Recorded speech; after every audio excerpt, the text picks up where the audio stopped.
This is the World Service with the latest news. The war in Finland continues despite large losses of territory in the north of the country. The Finnish government adamantly rejects calls for a ceasefire from a growing peace movement in the country. At the same time, several world leaders claim Finland's inability to follow the 1948 Finno-Soviet Treaty has provoked the Soviet leadership into military action.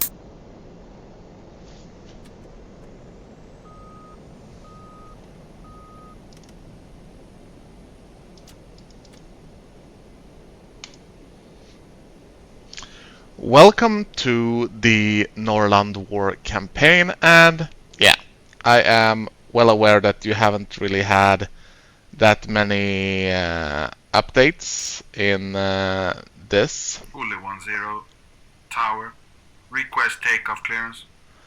And that is because my life has essentially been turned upside down and shaken a lot. So yeah. I haven't really had much energy to work on this, and don't get me wrong, making such a project requires energy to actually do the work. It's not just forcing yourself to open a mission file. You have to have the ideas, you have to have the vision of what you want to do, and it doesn't really help that I've been somewhat burned out on DCS altogether. And I thought I would create this video not only to give you a bit of an update, but also to showcase a little bit of what the general idea with the campaign is. And I could say right off the bat that the startup procedure in the first mission is very long. You have to wait for the other flights to get ready and for them to taxi out before you will be given your taxi clearance. And this is by design, because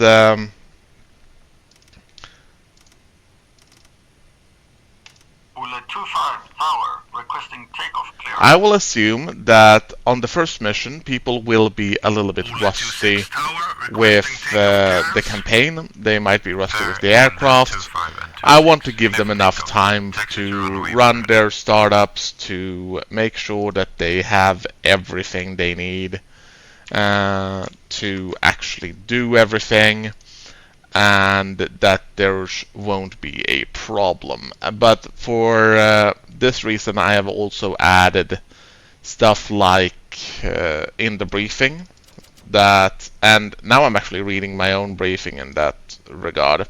So tid in 0527 0527, and since we are going to be on B4 at that time, and out.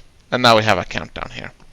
So time on target is going to be important for this campaign. Clear for takeoff, taxi to runway and takeoff when ready. But I've also made sure that time on target inputs and stuff like that, and also some time on target estimates are going to be more generous, obviously. And yeah,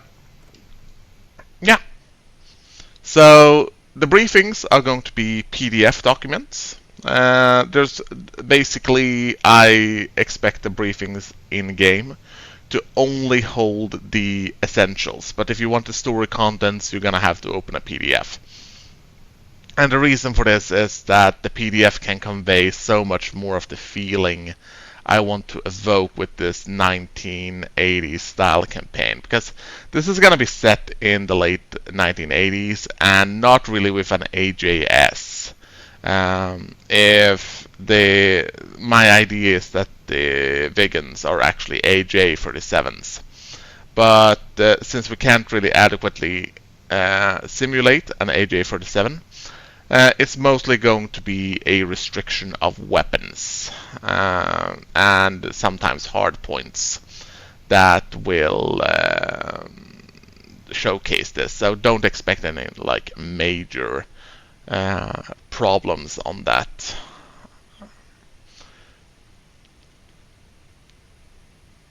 One of the things that I feel like I burned out myself doing was during a time I was actually producing missions at a fairly high rate, but then I had to wait for my voice actors, and I gotta admit that I don't get paid and my voice actors don't get paid.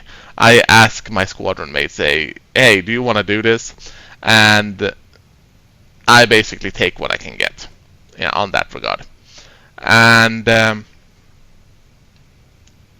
also means I can't really tell them to deliver. It'll have to be on their own time.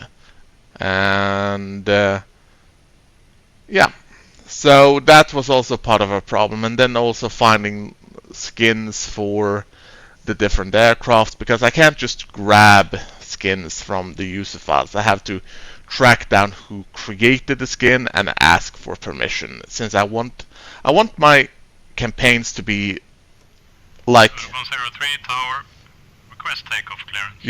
you should only need to install it once. I don't want people to click 7 or 8 links to grab skins that way. I want, like I said, I want my campaigns to be as self-contained as possible, and yeah, you'll have to pardon me for not having like a prepared statement or anything. This is a lot.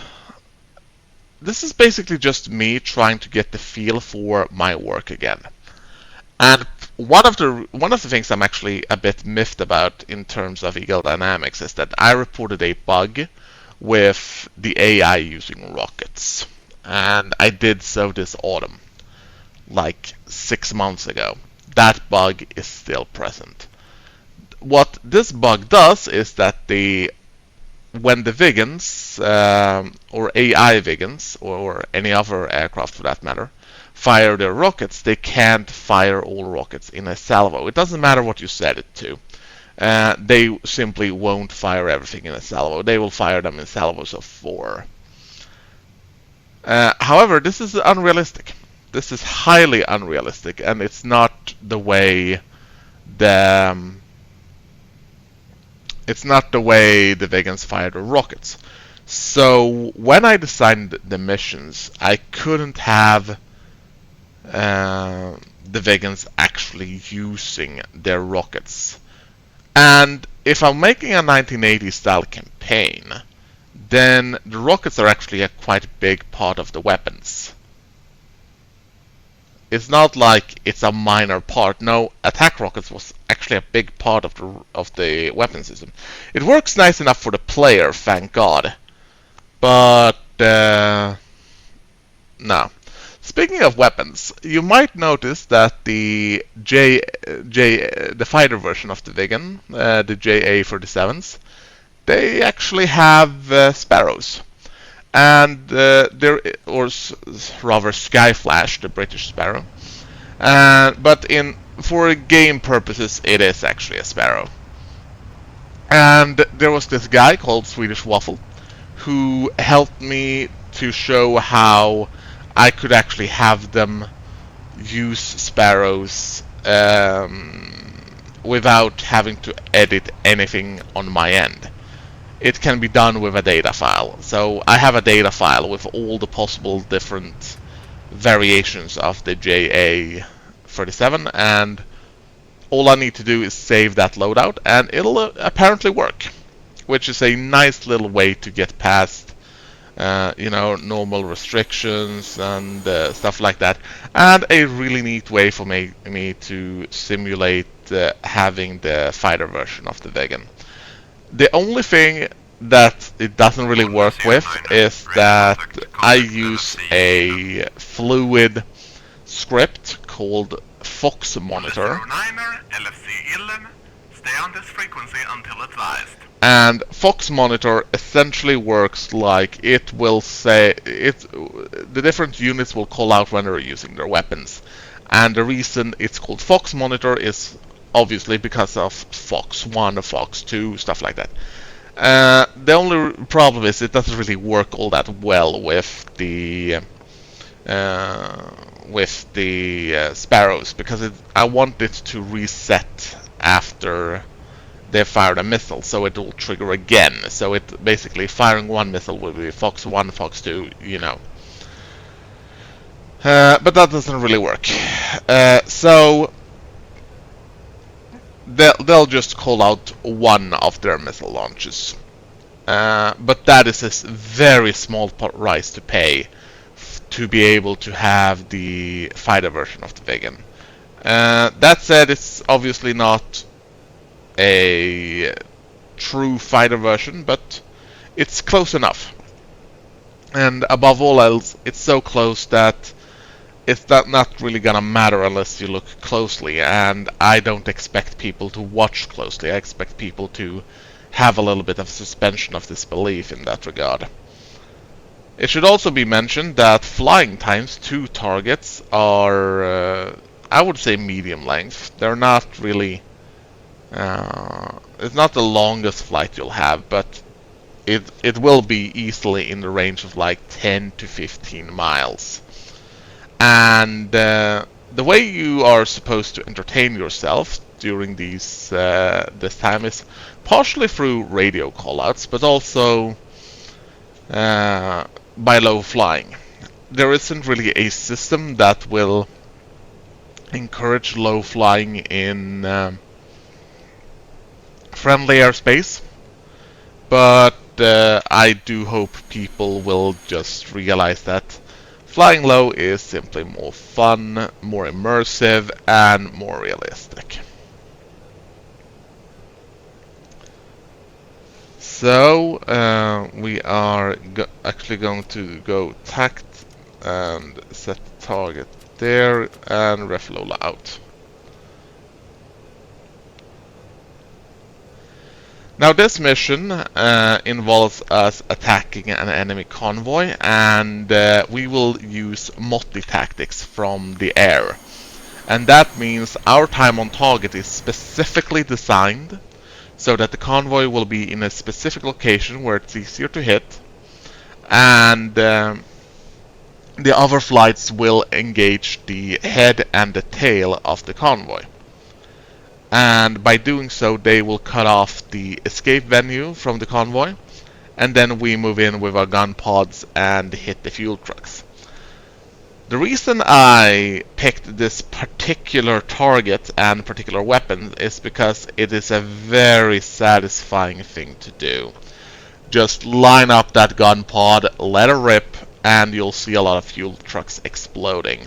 And I think all the good mission creators, like Reflected Simulations, Baltic Dragon, one thing they truly understand is that DCS missions need to have some level of player satisfaction. It has to be some part game into it, or it's just gonna be stale. Voice acting really helps with this, but making sure that your hits are actually effective is another one of those. I did some work for Heatblur, or rather, I did the work. I told Heatblur I have done the work, and then they rewarded me for it. So not only that, they actually included it into the patch notes as well. But I knew they were gonna do that. But that was the red flag campaign for the Viggen. One of my favorite campaigns, honestly. And one of the problems with that campaign was that there was a lot of stuff going on in that campaign that the player did not necessarily have a lot of control over. Missions were always passed as long as you had spent like 10 minutes in the air. The missions were completed. I didn't want to mess with that because it was such an integral part of the original design, and that's also a bit interesting when when you're adapting someone else's missions. You'll have to respect their design. It was also I also did a few minor adjustments, but there were some things I wanted to alter, but I couldn't because it would cause a discrepancy between the documentation that I expect people to read and I expect people to follow, and what was going to be in the game. I even got feedback on that on the forums. I don't really check those forums all that much because my job was to update it, not necessarily keep it current. But the main takeaway from that was that if a player performs everything according to the mission plan, fires their weapons, hit the targets, and get out, the player's satisfaction demands that the target be destroyed and the mission complete. Same thing if they miss it. If they miss it, they miss it. Like, I'm not here to hold anyone's hands in that regard. And there are going to be missions where the time on target is going to be absolutely critical. Like, you cannot be early, you cannot be late. Sometimes it will mean that you will be shot down. Sometimes this means that the mission will fail because you don't have enough aircraft to assist you. This will be especially true in terms of the mission where you will be attacking enemy ships, because if you just take off, get off, fly this way, yeah, sure, you and your group can launch your missiles, but the mission relies on the other groups firing their missiles as well. There's gonna be a launch point, and if you just fire half the missiles, not gonna work. That is equally important to keep the simulation aspects of the game. So we have passed waypoint 2, and it's gonna be another 10 miles to the target. 10 miles is not really that far in the VIG, and it's a very fuel-efficient aircraft. I mean, we have barely even scratched the fuel tank yet. So we're gonna continue, and waypoint 3 is gonna be our pop-up point. We can also have a look at our heads-up display, where the little plane icon tells us if we are on time or not. And right now we are actually looking fairly good. With when the icon looks like a plane, then we are right on time. We also have some of the other vegans present right ahead of us, and the only little problem is that you'll have to decide yourself if you're gonna put in that the last part is going to be a pop-up with either high speed or low speed. But I prefer to not do a high speed pop-up. The target is defended, but if you timed everything correctly, the anti-aircraft guns will track the other aircraft and not yourself.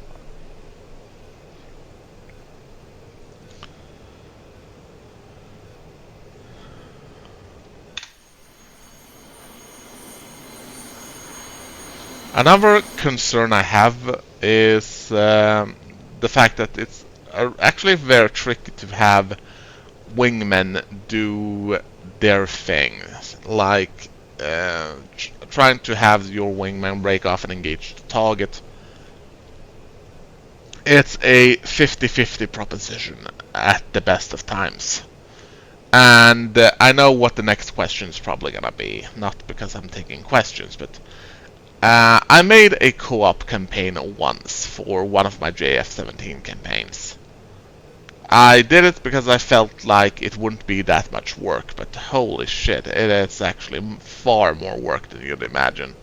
Because suddenly, whenever you find a problem, you want these campaigns to be identical, right? But having two players can actually mess a lot more with the mission in ways that cannot be predicted. And that is one of the things I will never understand about DCS. But sometimes missions in multiplayer will work a lot different than missions in single player. And I cannot explain the reasons why.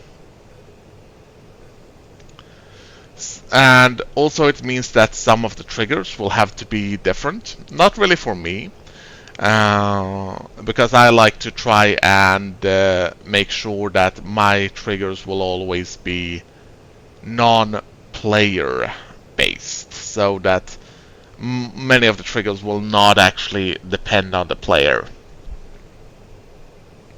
Rather, my general design philosophy is that the cog in a military machine feeling can only be achieved if the mission can be achieved without you, or rather, the mission should progress even without your presence. Your specific task may not be achieved, but it should be mentioned that, for example, if you have a mission in a region, in this particular specific case, the aircraft have a mission to attack the same target. But that's not always going to be the case. You're going to have missions where the vegans are going to strike different targets in the same area, and once you've hit your target, you can go home, or when they've hit their target, they will go home. Yeah, we are closing in on the attack point here.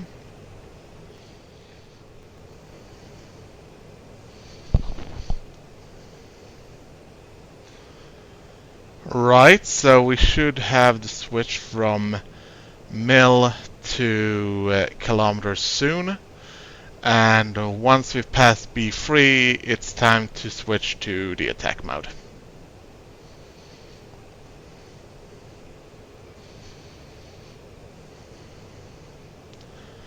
But yeah, in terms of bug fixing, I don't think people realize how much mission creation is just trying to get everything to do the way you want them to do. Like, that is... It's easy to think that mission creation is, oh, you just place the unit, you write the triggers, you have some voice lines, you add some cool side effects. Yeah. That is the first, I'd say 30% of the mission. And I gotta be honest, like, if I work for an hour on a new mission, then the basic outline of the mission is going to be done by the end of that hour. That's not an exaggeration. The basic outline, meaning that most of the principal players, like what's the player gonna do, what's the other flight's gonna do, what opposition is gonna be there. And then you take the test flights. And that is part of the reasons why I do a lot of these test flights, because you wanna test the momentum of the mission. Like, you don't want to leave the player hanging. The player should never wait too long, or times should not be too short. Or if the time is too short, then there should be a reason for it. Like, if your mission is very vital, and yeah. So having short time constraints is a great way to make sure that the player feels pressure. And adding pressure to the mission will make it more hectic, because the player will feel more pressured to...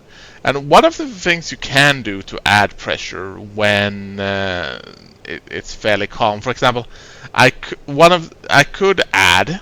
I haven't really thought if I should do that, because this is the first mission, and the first mission's gist is that the Soviet doesn't really expect the Swedish to intervene in this war. But one of the things I could add is a search radar. The search radar doesn't need to be connected to anything, but it would light up the screen, it would create some beeps, and any vegan driver know when the shit starts beeping, that's when you... that's essentially when you are entering into enemy territory. So just such a simple thing like adding a search radar can sometimes be a very nice way to add pressure. And Only 1-0. I see the target. yeah, we switch to attack mode. We are 15 out.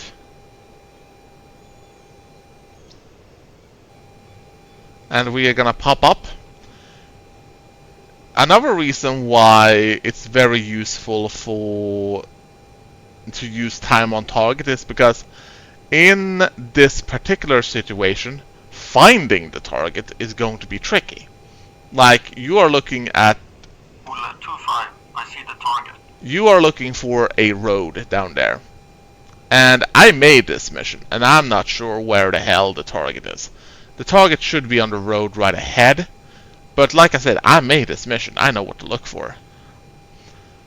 And it should be somewhere on that road down ahead.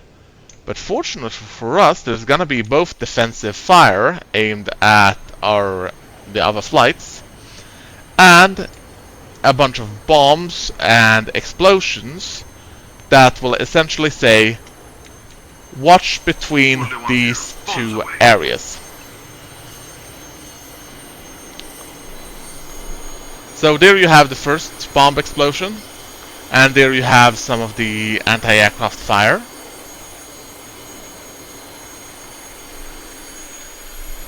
So we are gonna increase speed and come around for another pass. I'm not really playing this in the optional method right now. I'm too early, and I know it, and that means we have to wait for Ulla 2-5 to drop their bombs as well. Ulla 1-8, bombs away. Yeah, there we go with Ulla, with the second Ulla flight. Ulla 2-5. Bombs away. And like I said, now we have a clear view of the target area, which is this this home stretch right here. 1-8, target destroyed, returning to base. And now we see the target, and since we see the target, it's easy for us to line up here. We still might have a problem with the enemy anti... Oh shit. I actually forgot a very important part of... Whoa, hell. So we managed to get at least some hits on the target, but we were also hit while lobbing the rounds away. It's unclear if... Ulla 2-6. Bombs away. Yeah, and we're gonna switch back to nav. And we are gonna set the act pulse to B6.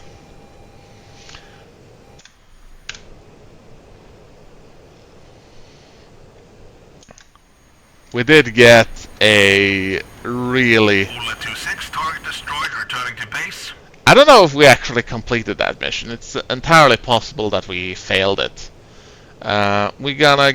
if I remember correctly, we will get a confirmation depending on...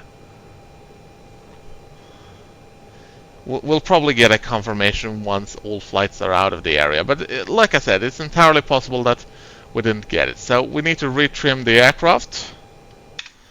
And since we are damaged, we are ejecting everything. We are ejecting our gun pods. We are engaged. We are ejecting.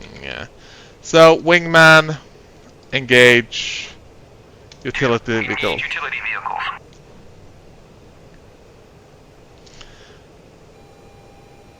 Here's another fun little problem, and that is ensuring that the radio channels work the way you want them to, because I don't want any of the usual chatter to filter in, but I still want the radio to work. So sometimes you may have to, in the Viggen, you have to remember to actually switch from the air to ground to channel 1 and engage utility vehicles. And sometimes this will not work. Radio channels in the Red Flag campaign were notorious for this, to the point where I essentially recommended people just to turn on simple communications, because then at least it would work. But if you didn't have simple communications on, ensuring that the radio actually worked as advertised was a pain in my backsides. So we're gonna do a visual inspection here. I don't think we actually got that much damaged by the enemy fire. We have trimmed out the aircraft and are heading back to base. And we are also heading back, not really the way we wanted to, but the way we hopefully should get out of the area. And here we have the Jaktviggens in a patrol pattern.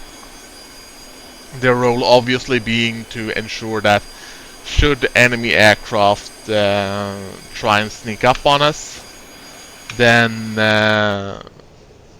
yeah, looks like we need to adjust our heading a little bit here. This is not really a plane we can leave unattended, but so yeah, with this little update, I hope that you had a more clear view of what is going on and some of the difficulties that may arise with creating a campaign.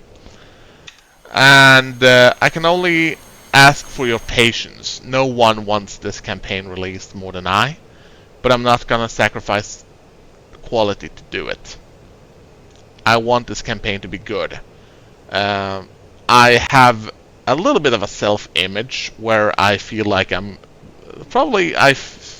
better at making missions than I really are. But that also means that I can sometimes turn a little bit perfectionist. And I am hoping that this campaign will be fun for you to fly. But I also know that I can't rush this. I can't force this. This needs to be genuine. And I know this from experience, because there was a time when I felt like, oh, I should make a campaign for this, I should make a campaign for this, I should make a campaign for this. And I found all the prep work to be really fun, like making up a story as to why you were there, who was gonna be involved. Like my F1 campaign that was never materialized had an intense backstory. It would have been a really interesting campaign. But I realized after making the first mission that I had no clue as to what direction I wanted to take it. And that campaign was really ambitious. The first mission was essentially an attack mission on a ground camp, and depending on a random factor, you could get told to abort your attack. And that, I really liked the idea of it. I still have the files on my folder, with a entirely populated world with complete radio frequencies for everything. Someday I might want to revisit that, but I think part of the problem was that I didn't really like the F1 as much as I wanted to. Same thing with the MB339. I like the MB339. I jokingly call it a flying piano. It's an inside joke, but yeah, making coin missions that feels varied is not that. It's actually fairly difficult. So, looks like we're gonna make it back to base on this. So I'm just gonna cut off here and wish you all a very, very pleasant day, and hope that you feel a little bit more informed about what's going on. Take care!